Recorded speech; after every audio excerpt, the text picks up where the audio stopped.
Hello मेरे प्यारे बच्चों, क्या हाल चाल। बढ़िया सा। उम्मीद करता हूँ बच्चों आप सब लोग बहुत अच्छे होंगे और आशा करता हूँ बच्चों आप सब लोग की पढ़ाई भी बहुत अच्छी चल रही होगी। तो बच्चों उसी पढ़ाई को और बेहतर बनाने के लिए मैं पवन सर आप लोग के लिए लेकर के आया हूँ क्लास 12 हिंदी का एक इम्पॉर्टेंट है गद्यांश से।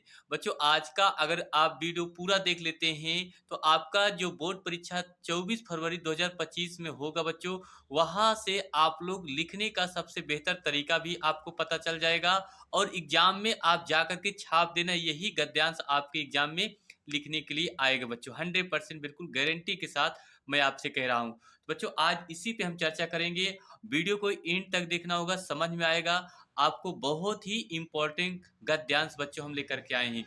देखिए क्लास 12 में हिंदी 2025 महत्वपूर्ण गद्यांश का संदर्भ बच्चों। पहला क्वेश्चन आपसे यही पूछता है, आपके दिमाग में बनता है कि हम गद्यांश से कैसे लिखें, उनके संदर्भ को किस तरह से लिखा जाए। उसके बाद गद्यांश के प्रश्नों का उत्तर कैसे लिखें, ये आपसे बनता है क्वेश्चन। तो इस तरह से बच्चों अगर आप लोग आज की वीडियो पूरा देखते हैं तो बहुत मजा आएगा। ये क्वेश्चन अगर हम बात करें, यहाँ से आप लोग बोर्ड एग्जाम में बच्चों 10 अंक आप लोग को मिलता है, आता है आपके लिखने के लिए। तो आप लोग बिल्कुल 10 नंबर आप 100% ला सकते हैं। ठीक है, तो शुरुआत करेंगे। सभी छात्रों से निवेदन कर रहा हूँ प्लीज वीडियो को लास्ट तक देखना और सभी छात्रों से निवेदन करूंगा प्लीज वीडियो को लाइक शेयर और सब्सक्राइब जरूर कीजिए। चलिए बच्चों दिखाते हैं हमारा एक इम्पोर्टेंट गद्यांश से क्या है, जरा ध्यान समझना। तो आइए बच्चों देखते हैं हमारा इम्पोर्टेंट गद्यांश से क्या है। बात करें, ये हर साल आपके पेपर में पूछा जा रहा है, तो इसलिए अब की बार भी आपके बच्चों पेपर में यही गद्यांश लिखने के लिए आएगा। बिल्कुल 100% आपको हम बता रहे हैं। देखिए, तो आपसे गद्यांश लिखे यही रहेगा। भूमि का निर्माण देवों ने किया है, वह अनंत काल से है। उसके भौतिक रूप सौंदर्य और समृद्धि के प्रति सचेत होना हमारा आवश्यक कर्तव्य है। भूमि के पार्थिव स्वरूप के प्रति हम जितने अधिक जागृत होंगे, उतनी ही हमारी राष्ट्रीय बलवती हो सकेगी। यह पृथ्वी सच्चे अर्थों में समस्त राष्ट्रीय विचारधाराओं की जननी है।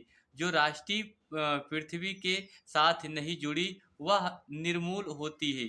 देखिए यहाँ जो लाइनें आपको बच्चों अंडरलाइन की गई, यही का आपका संदर्भ लिखने के लिए आपसे पूछता है। अभी आपको हम बताएंगे इनके प्रश्न में क्या क्या पूछेगा। देखिए, राष्ट्रीयता की जड़ें पृथ्वी में जितनी गहरी होंगी, उतनी ही राष्ट्रीय भावों का अंकुर पल्लवित होगा। इसलिए पृथ्वी के भीतर या भौतिक स्वरूप की अधोपांत जानकारी प्राप्त करना, उसकी सुंदरता, उपयोगिता और महिमा को पहचानना आवश्यक है, धर्म है। तो ये रहा बच्चों आपका संदर्भ है। अब इसके जो प्रश्न दिए हैं बच्चों, वो आप लोग जरा ध्यान समझना। इसका जो प्रश्न है, पहला प्रश्न आपसे ये कह रहा है, देखिए जरा ध्यान से। इसका पहला प्रश्न आपसे लिखा है कि उपयुक्त गद्यांश के शीर्षक एवं लेखक का नाम लिखिए। उपयुक्त गद्यांश के शीर्षक एवं लेखक का नाम लिखिए। दूसरा प्रश्न है राष्ट्रीय भूमि के प्रति हमारा आवश्यक कर्तव्य क्या है। तीसरा प्रश्न है किस प्रकार की राष्ट्रीयता को लेखक ने निर्मूल कहा है। चौथे में आपसे कह रहा है कि यह पृथ्वी सच्चे अर्थों में किसकी जननी है। यह पृथ्वी बच्चों सच्चे अर्थों में किसकी जननी है। उसके बाद पांचवा क्वेश्चन आपसे कह रहा है रेखांकित अंश की व्याख्या कीजिए। ये आप देखिए जो संदर्भ में केवल रेखांकित अंश है भैया, सभी का पूरे का नहीं अर्थ लिखना है, बल्कि जो रेखांकित अंश है उन्हीं की केवल क्या करना है बच्चों, व्याख्या करना है। क्लियर। उसके बाद फिर लिखा है 6 नंबर, भूमि का निर्माण किसने किया है और कब से किया है। सातवें में है भूमि के पार्थिव स्वरूप के प्रति जागरूक रहने का परिणाम क्या होगा, ये आपसे। तो ये आपके कुल मिलाकर के 7 प्रश्न बनते हैं बच्चों। तो सबसे पहले हमारा जो पहला प्रश्न आपसे कह रहा है, उपयुक्त गद्यांश के शीर्षक एवं लेखक का नाम लिखिए। देखिए अब इसका हम आंसर बच्चों किस तरह से देंगे, ध्यान समझना। तो बच्चों देखिए यहाँ से,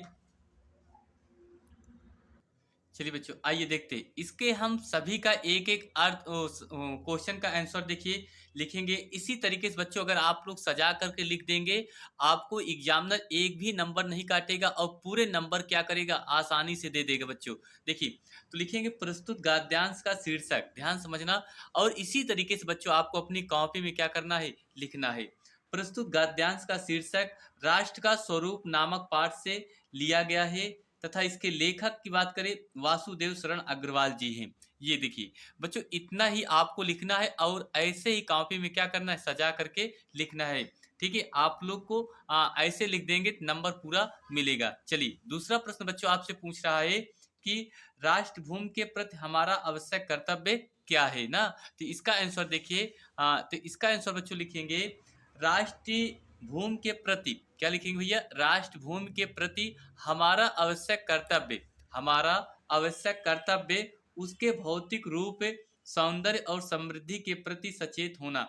तो हमारा ये राष्ट्रभूमि के प्रति ये हमारा एक आवश्यक कर्तव्य बनता है बच्चों कि भौतिक रूप, सौंदर्य और समृद्धि के प्रति हमेशा क्या रहना, सचेत होना। ये हमारा क्या बनता है, कर्तव्य बनता है। तीसरे प्रश्न में बच्चों आपसे कहा है, लेखक ने कहा है कि जो लेखक ने कहा है कि जो राष्ट्रीयता पृथ्वी के साथ जुड़ी के साथ है नहीं जुड़ी वह निर्मूल होती है। तीसरा प्रश्न में आपसे कह रहा है बच्चों, उत्तर इसका देखिए, प्रश्न यही लिखा था कि किस प्रकार की राष्ट्रीयता को लेखक ने निर्मूल कहा है। इसका आंसर क्या लिखेंगे, यही तो लिखेंगे ना। लेखक ने कहा है कि जो राष्ट्रीयता पृथ्वी के साथ है, जो राष्ट्रीयता पृथ्वी के साथ है नहीं जुड़ी वह निर्मूल होती है। ठीक, उसके बाद चौथा प्रश्न आपसे कहा है, चौथा प्रश्न बच्चों आपसे लिखा है कि यह पृथ्वी सच्चे अर्थों में किसकी जननी है। ठीक है, तो इसका भी आंसर देखिए जरा, यह पृथ्वी सच्चे अर्थों में, यह पृथ्वी बच्चों सच्चे अर्थों में समस्त राष्ट्रीय विचारधाराओं की जननी है। देखिए ध्यान से, यह पृथ्वी, हमारी जो पृथ्वी है सच्चे अर्थों में, सभी अर्थों में कह सकते हैं कि समस्त राष्ट्रीय विचारधाराओं की, समस्त राष्ट्रीय विचारधाराओं की बच्चों क्या है, जननी है। इतना समझ में आ गया। उसके बाद पांचवें प्रश्न में आपको इसके संदर्भ की व्याख्या करना है। क्या करना है बच्चों, व्याख्या करना है। तो व्याख्या में आप से यही तो प्रश्न कह रहा है ना कि लिखा है राष्ट्रीय की जड़ें पृथ्वी में जितनी गहरी होगी उतना ही राष्ट्रीय भावों का अंकुरण पल्लवित होगा। यही तो इसके अर्थ में हमने लिखा है भाई। देखिए तो बच्चों इस तरह से आप इसका क्या लिखेंगे, अर्थ लिखेंगे। ध्यान से देखना, यहाँ हेडिंग बनाएंगे रेखांकित अंश की व्याख्या। क्या हेडिंग बनाएंगे बच्चों, रेखांकित अंश की व्याख्या। तो रेखांकित अंश की व्याख्या में क्या लिखेंगे, राष्ट्रीयता की जड़ें पृथ्वी में, राष्ट्रीयता की जड़ें पृथ्वी में जितनी अधिक गहरी होंगी, जितनी अधिक गहरी होंगी उतना ही राष्ट्रीय भावों का अंकुर पुष्पित एवं पल्लवित होगा। पुष्पित एवं क्या होगा, पल्लवित होगा।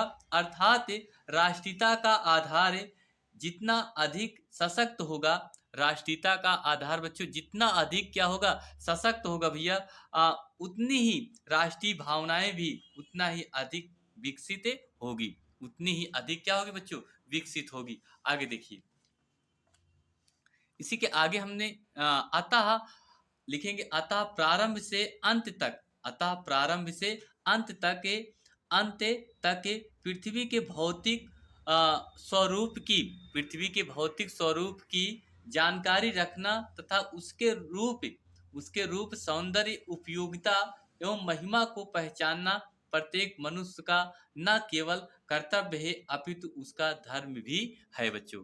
ठीक, तो ये राष्ट्र के प्रति हमारा क्या बनता है, कर्तव्य बनता है बच्चों कि हमें किस तरह से हमारे अपने राष्ट्र का सम्मान करें और राष्ट्र के प्रति हमारा धर्म में क्या होता है। ठीक, अगला प्रश्न, अगला प्रश्न बच्चों आपसे ये पूछा था, प्रश्न यही कहा था कि भूमि का निर्माण किसने किया और कब किया। ठीक है, तो इसका आंसर क्या लिखेंगे बच्चों, भूमि का निर्माण देवों ने, भूमि का निर्माण देवों ने तथा यह भूमि अनंत काल से है, अनंत काल से ही। लास्ट वाला जो प्रश्न बच्चों आपसे पूछा था, भूमि के पार्थिव स्वरूप के, भूमि के पार्थिव स्वरूप के प्रति जागरूक होने का परिणाम, जागरूक होने का परिणाम राष्ट्रीयता की भावना की प्रबलता है। ठीक, तो ये रहा बच्चों इस संदर्भ के 7 महत्वपूर्ण क्वेश्चन बच्चों। इसी तरीके से आप अपनी कॉपी को क्या करेंगे बच्चों, सजा कर लिखेंगे। इतना लिख देंगे तो आप लोग को एग्जामिनर खुशी खुशी पूरे नंबर देगा और नंबर बिल्कुल नहीं काटेगा। ठीक है, तो बच्चों बस इतना ही। और नेक्स्ट अगली वीडियो में आप लोग को और ऐसी ही क्लास लेकर के आऊँगा। तो बच्चों आप सभी छात्रों से प्लीज़ निवेदन कर रहा हूँ कि आप सब लोग वीडियो को लाइक, शेयर और सब्सक्राइब ज़रूर कीजिए। आपसे यही सारी अपेक्षा और उम्मीद करता हूँ। ठीक? तो मिलते हैं बच्चों अगली क्लास में आप सभी से। तो आप सब लोग अपनी तैयारी करते रहिए। आप लोग का एग्ज़ाम अच्छा बीते, यही मेरी शुभकामनाएँ सभी छात्रों के लिए। थैंक यू आप सभी छात्रों को दिल से बहुत-बहुत धन्यवाद।